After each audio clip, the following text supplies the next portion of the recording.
Üdvözlök mindenkit, a mai videó témája, ha nem lát, nem is létezel a számára, a tárgyállandóság hiánya, a narcisztikus és a borderline személyiségzavarnál.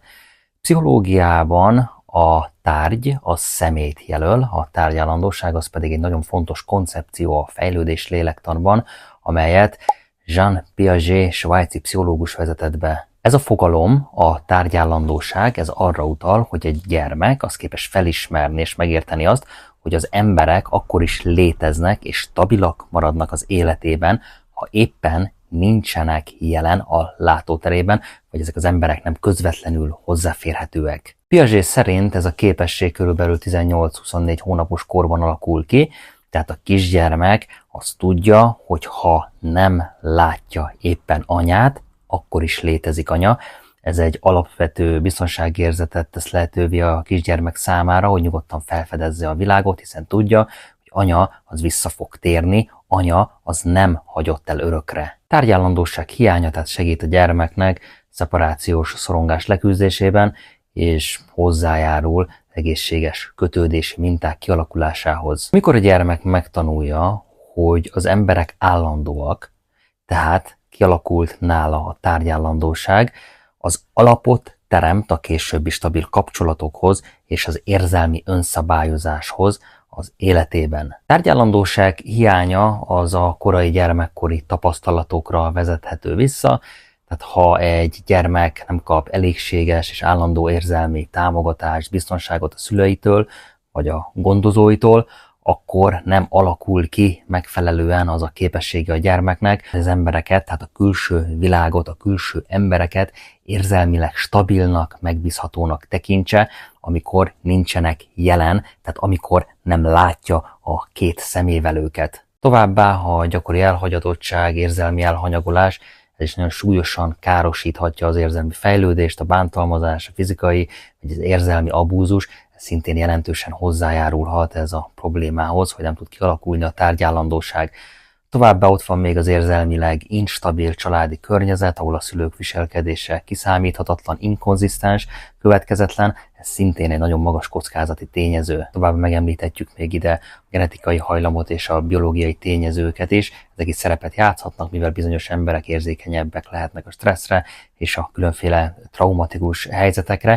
Tehát az ilyen korai, nagyon negatív tapasztalatok azok összességében megadályozzák a gyermekben az érzelmi biztonság és az állandóság érzésének a kialakulását, ami a tárgyállandóság hiányához vezethet. Így akiknél nem jött létre a tárgyállandóság, hát számukra a kapcsolatok fenntartása és az érzelmi stabilitás elérése az igencsak nehéz lehet. Tárgyállandóságnak a hiánya, ez természetesen nem csak gyermekkorban jelentős, nagyon súlyos hatással van a felnőttkori kapcsolatokra és a személyiség működésére is. Mentális egészség szempontjából a tárgyállandóság az érzelmi stabilitásnak az alapköve, mivel lehetővé teszi az adott személy számára, hogy bizalmat és kötődést alakítson ki, és fenntartsa ezeket a kapcsolataiban, még akkor is, ha fizikailag távol van az adott személy tőle, tehát ha nem látja ezt az adott személyt a két szemével, akkor is fenn tudja tartani a kapcsolódást, mivel van tárgyállandósága, de ha nincs tárgyállandósága, akkor ezt nem tudja fenntartani. Tárgyállandóság és a személyiségzavarok, mint tudjuk, a narcisztikusok,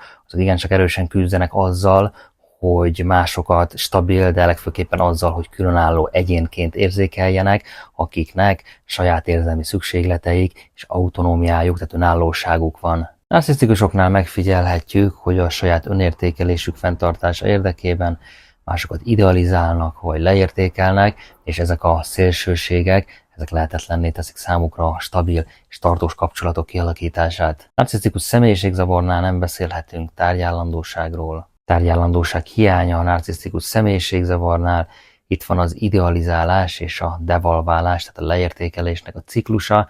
A narcisztikusok másokat szélsőségesen idealizálnak, vagy éppen a másik véglet leértékelnek, nem tudnak stabil és reális képet fenntartani másokról.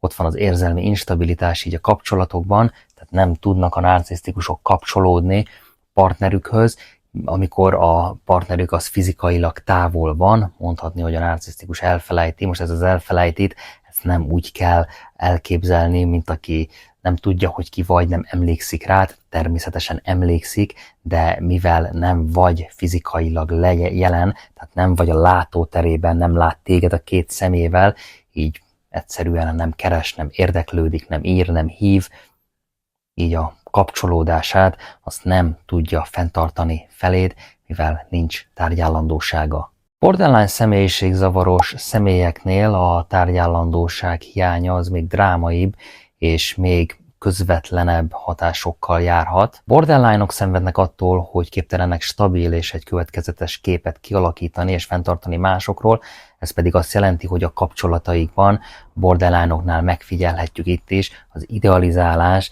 és a leértékelés szélsőséges alkalmazását, attól függően, hogy az adott pillanatban hogyan érzékelik a másik személy viselkedését. Borderline az képes lehet napjában többször valakit idealizálni vagy démonizálni, és ő is, a borderline is nagyon szélsőségesen teszi mindezt. Ez a tárgyállandóság hiánya, ez különösen akut formában nyilvánul meg, tehát gyorsan lezajló, hirtelen fellépő. Mi az, amit ez alatt értek? Tehát borderline-oknál rettegés az elhagyástól, az érintettek azok nagyon gyakran tapasztalnak rendkívül intenzív érzelmi reakciókat, amikor úgy érzik, hogy a másik személy az eltávolodik tőlük, akár fizikailag, vagy akár érzelmileg. Tárgyállandóság hiánya a borderline személyiségzavarnál, ott van ugye az elhagyatottságtól való félelem, ez egyik borderline legnagyobb félelme talán, tehát az érintettek azok szenvednek az elhagyatottságtól való félelemtől, pedig nagyon heves érzelmi reakciókat vált ki belőlük, amikor valaki távol van, vagy úgy érzékelik, hogy ez az adott személy az érzelmileg távolodik tőlük. Tárgyállandóság hiánya miatt a borderline-ok, tehát ha nem látják fizikailag a partnerüket, tehát a két szemükkel, ha nem látják, akkor nagyon súlyosan aktivizálódik az elhagyatottsági érzés, és nem igazán tudják fenntartani a kapcsolat stabilitásába vetett hitüket, pedig gyakran vezethet érzelmi viharokhoz, impulzív viselkedésekhez, amelyek tovább destabilizálják a kapcsolataikat. Ott van náluk a borderline-nál is, és az idealizálás és a devalválásnak a váltakozása, tehát kapcsolataikban nagyon gyorsan váltanak a borderline-ok és az idealizálás és a leértékelés között, attól függően, hogyan érzékelik a másik személynek a viselkedését, éppen abban az adott pillanatban. Tehát elmondtam már, hogy napjában egy borderline az nagyon sokszor képes idealizálni és leértékelni egy adott személyt.